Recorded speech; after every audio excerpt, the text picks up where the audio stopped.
In today's exercise, we're going to use the form that we used in exercise 52. And we're going to place that form in 5 different places around the circle. So the form will kind of be interlocking with itself as it goes around the circle. We draw it 5 different times. So we start off by drawing a little valley, coming up into a big hill, back down to a little valley, and then we're looping round, coming into the center, back out, and meeting our line where we started it.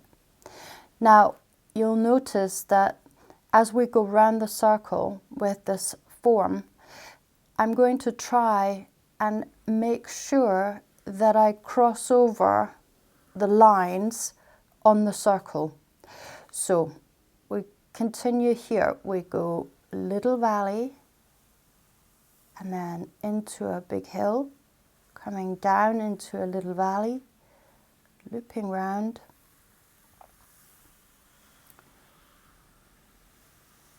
back up, and then I'm crossing over and meeting up with my line. So here you can see here I've met the line on the circle, and here I've crossed the line as I was doing my loop on the line of the circle.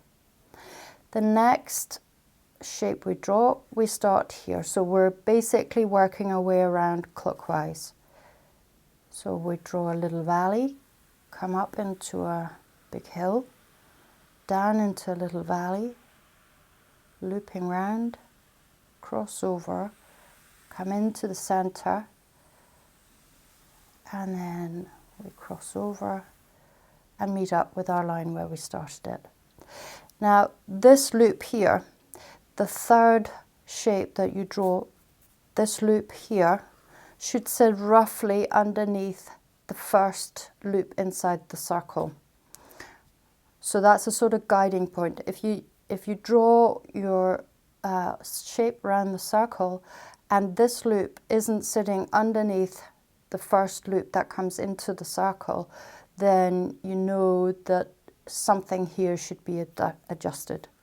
So we continue, little valley, coming up into a big hill, going round and looping under, over and into the center, and then we cross over and meet up with our line.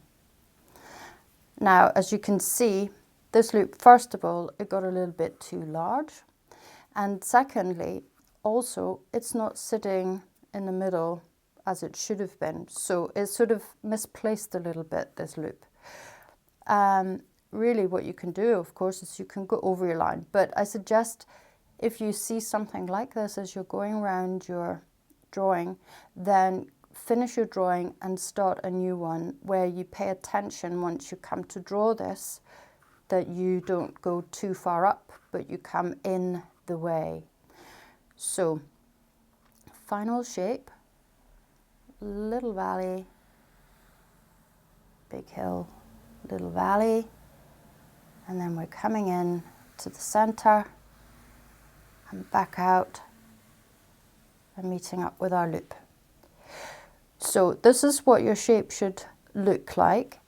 And as you can see, I've paid attention and tried my best to get the lines, these lines where the loops are created, to meet on the circle, the line of the circle. I find it's a help when you start practicing this, that you have the circle, and by all means, you know, if you're finding it difficult to draw a circle freehand, go and check out the video that I've done on how to draw circles freehand. Otherwise, if you want to just get on with this exercise, grab something, a big plate from your dining room cupboard, and draw a nice circle around it. But really, it doesn't have to be perfectly round. It's just so that it's reasonably round. That way you'll get the nice kind of rhythm and shape around this form as you draw it. We'll work on with this shape one more time in the next video coming next week. So go and practice this, and we'll work on with it. It won't be much more complicated than this, but you will need to work on it in order to do the next video form drawing exercise.